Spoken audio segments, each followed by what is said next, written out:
It's our goal here at Studio 5 to help you live happy, and it's the goal of our next guest too. So she says happiness is already inside of you, and there are habits that will help you increase it. Happiness trainer Heidi Alldredge is sharing 5 of her own happiness habits. And I said, how did you become a happiness trainer? And you said it's quite a story, because you called yourself a why-meer before that? Yes. I don't know if you know people like this, Sure. but it's be like, you get a flat tire and you're like, why me? And it's my luck and my life is terrible. And you just kind of spiral into that negativity. And I was definitely that way. And also like dealing with infertility. And so I was constantly, why me, and why is this happening to me, and poor me, and I must be a terrible person to have these things happen to me. And I was so negative. It got to the point where my friend said, I can't be around you anymore. You are just bringing me down too much, and I can't stand your negativity. And I thought, are people happy that are going through hard times? Like, are they still happy? Is that possible?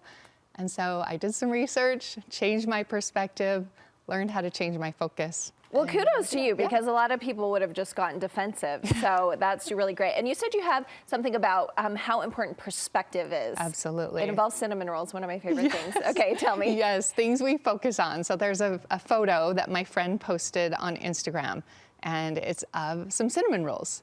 And when you first look at this photo, you can think, okay, yes, I really want a cinnamon roll. That's gorgeous and wonderful. And it's this perfectly staged photo that just looks like so well done. And Perfect you think, life, perfect kitchen. Exactly, yeah. right? And you do. And then you can get to the point where you start affecting you, like, oh, I could never do that. And she must be this, and I'm never that. And it can start affecting you. Mm-hmm. But the thing I love about this picture was the second picture that she posted. We see that when you scan out a little bit, it's a different That's story. exactly it. And you can see that she's actually a hot mess just like the rest of us. And it's really all about your perspective, because if you look close enough in that picture, you can see exactly where she stood to take that first picture. It's the same picture.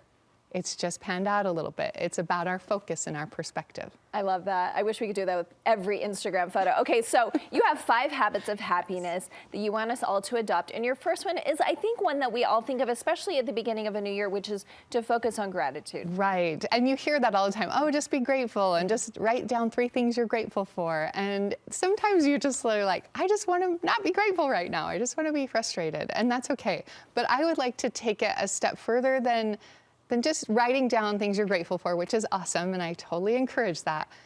But I would love to see people savor the moments they're in.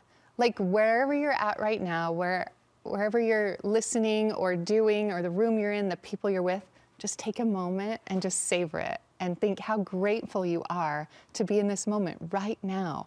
Put the phone down and just be.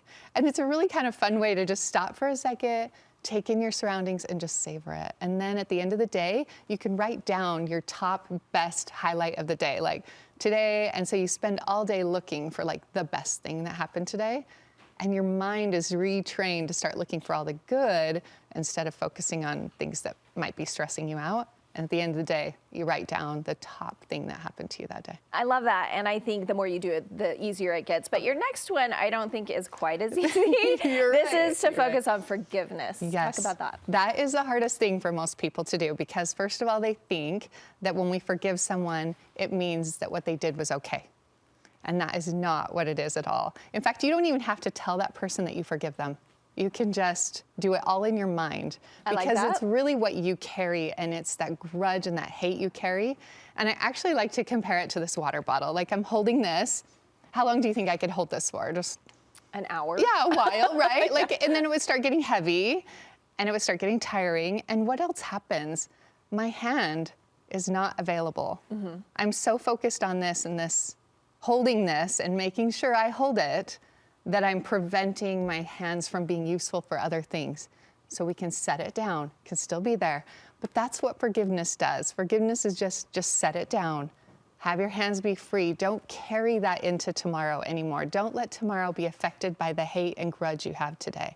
It's only hurting you. It's only hurting you. I love that. Okay, the next one is physical health. This is my downfall. I have to admit, every year I'm like, okay, this year. So how can I change that? Well, one thing to keep in mind is we only have one body. This is the only body we get. and we got to make it last, right? As long as possible. So really, it's just doing those few things because our body talks to us. It tells us when we're hungry. It tells us when we're tired. It tells us when we're thirsty. And so if we listen to our body, then we can be able to elevate it and have it be more useful for us. And so we really need to take time to be like, I need to eat food that fuels me right now. I need to get up and move right now just for a few minutes. Go take a walk around the neighborhood or around the building. Like, listen to what your body needs and get in tune to it, and it'll serve you a lot longer and make it so you are happier, because then you're not dealing with health issues and problems in that way too. Yeah, and your next one has to do with that, changing your mindset. Quickly, tell me about that. Yes, the mindset is one of those things that we will use words in our thinking. We think like, oh, I have to go to school. I have to get the kids in carpool. I have to make dinner. I have to go to work. What if we changed it to get to? I get to take the kids to school. It's another issue of gratitude. Absolutely. I get to make dinner for my family. It really helps change your mindset and your thinking so it's a little bit elevated to be able to be grateful for what you're doing. And I think your last one also has to do with gratitude, because you're saying see your whole life as a gift. See your whole life. Focus on looking out again, you know, instead of so focused in. Pan out and look at the gifts that you're given, and you get an experience and you can say, how is this happening for me? Because we tend to say, why me? Why did this happen to me? And poor me. And we can look at it and go, how is this happening for me? How is this a gift in my life? This challenge, this experience is very interesting. And how is it happening for my life? What is it doing to elevate me? Okay, well, you're making me feel better right now. Your happiness training is working with me. If people want to find out more from you, where's the best place to go? Oh yeah, I actually am a podcaster, so it's Heidi's Lemonade Stand, where I interview people who are happy, and I also give tips on happiness. I am also teaching at UVU right now. I'm starting this week a course in continuing education about elevating our happiness. I love and I have a that. website, Heidi's Lemonade Stand. That's the best way to reach me. Thanks so much, Heidi. Thank you. You take a class on happiness. Who knew? Yeah, you can. It starts this week. I love it.